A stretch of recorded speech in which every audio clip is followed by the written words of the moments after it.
خدا باپ بیٹے اور روح القدس کے نام میں آمین۔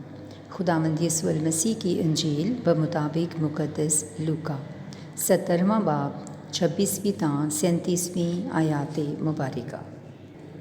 اور جیسا نوح کے دنوں میں ہوا تھا اسی طرح ابن انسان کے دنوں میں بھی ہوگا کہ لوگ کھاتے پیتے بیاہ کرتے اور بیاہے جاتے تھے، اس دن تک کہ نوح کشتی میں داخل ہوا اور طوفان نے آ کر سب کو ہلاک کیا، یا جیسا لوط کے دنوں میں ہوا تھا کہ لوگ کھاتے پیتے اور خرید و فروخت کرتے اور درخت لگاتے اور مکان بناتے تھے، مگر جس دن لوط سدوم سے نکلا تو آگ اور گندھک آسمان سے برسی اور سب کو ہلاک کر دیا۔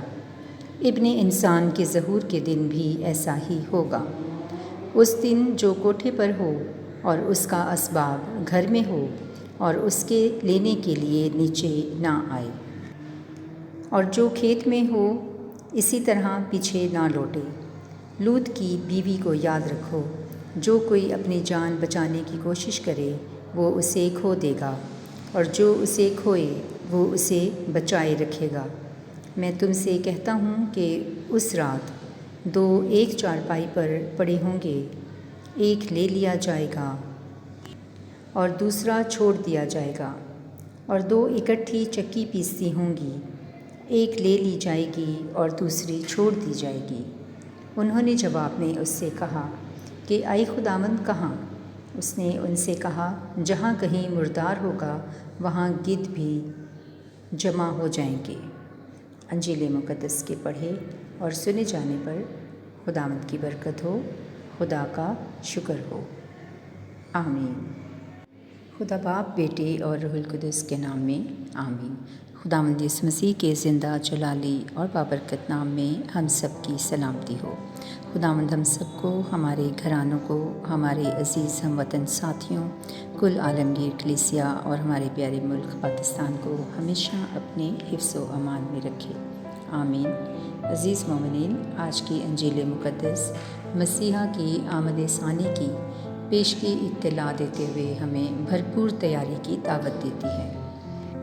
بمطابق مزمور نویس کے، یعنی آسمان فلک الافلاک کا خدا، جو کہ اپنے جاہ و جلال میں جلد واپس آنے والا ہے، مسیح خداوند کی صورت میں آسمان اس کا جلال ظاہر کرتے ہیں، پریز دی لارڈ، اور فضا اس کی دستکاری دکھاتی ہے، یعنی انسان کو اپنی عقل اور تدبر سے کام لیتے ہوئے، وقت کو غنیمت جانتے ہوئے اپنے اعمال اور راہوں کو ازسر نو جانچنے کی ضرورت ہے کہ کہیں ایسا تو نہیں کہ ہم خداوند کی آمد ثانی کی تیاری کی بجائے اپنے لیے ہلاکت کی فصل بو رہے ہیں۔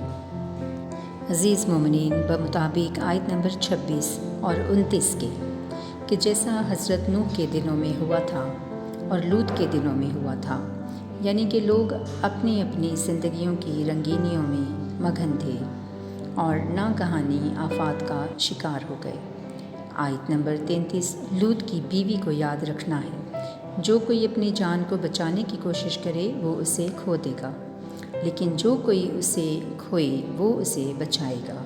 یعنی کہ اگر ہم ایک مرتبہ ایمان لا چکے تو پھر ہمیں ڈاواڈول نہیں ہونا اور آگے ہی آگے بڑھتے چلے جانا ہے اور ترقی کرتے رہنا ہے تاکہ گمراہ نہ ہو جائیں، آمین۔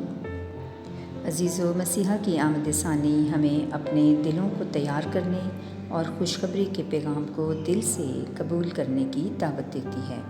خداوند ہم سب کو بھی حکمت اور تیاری کی روح بخشے، مسیح ہمارے خداوند کے وسیلہ سے، آمین۔